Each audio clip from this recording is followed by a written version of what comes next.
Mimi ni patron wa Kenya Internally Displaced Persons.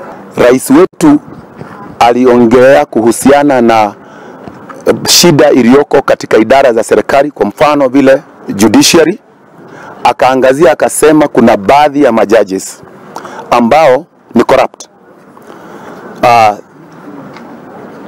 Our opinion ni hivi: rais wetu hakukosea. Tunaomba kabla maandamano ambayo inasemekana itachukuliwa na Law Society of Kenya waende parliament na kule kwengine, tunataka kwanza tujue mahakama yenyewe ijitetee yenyewe kama vile rais alivyosema. Je, tujue vizuri, kwa sababu mahakama haiwezi kujichunguza, mahakama haiwezi kujielekeza katika mambo ya corruption. Kwa hivyo tunahitaji yule ambaye anasimamia hiyo idara ama the judiciary, the arm of government, hiyo ni arm of government ambayo ni judiciary, nayo tusikie msimamo wao kuhusiana na corruption. Inawezekanaje Law Society peke yake imetokea ndio inatetea mahakama na ndio inatetea sehemu zile zingine? Wao wenyewe mahakama inachunguzagwa na nani?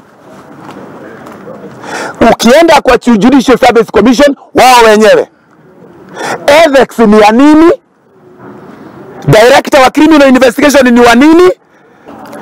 Kwani kuna shida gani kutoka kwa president wetu kuagiza Ethics and Anti-Corruption Commission na director wa criminal investigation waingie ndani ya mahakama watutolee jinamizi la corruption? Majina ni mchungaji Harrison Kariuki Mwangi.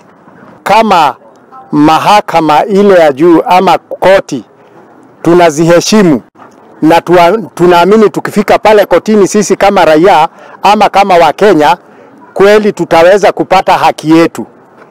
Lakini sasa ikiwa kama mahakama makosa ikionekana kidogo, ikikosolewa, rais wetu kama vile alivyoongea akasema kuna shida pale kidogo, badala ya ile shida itatuliwe ikawa ni sasa yeye kukemewa.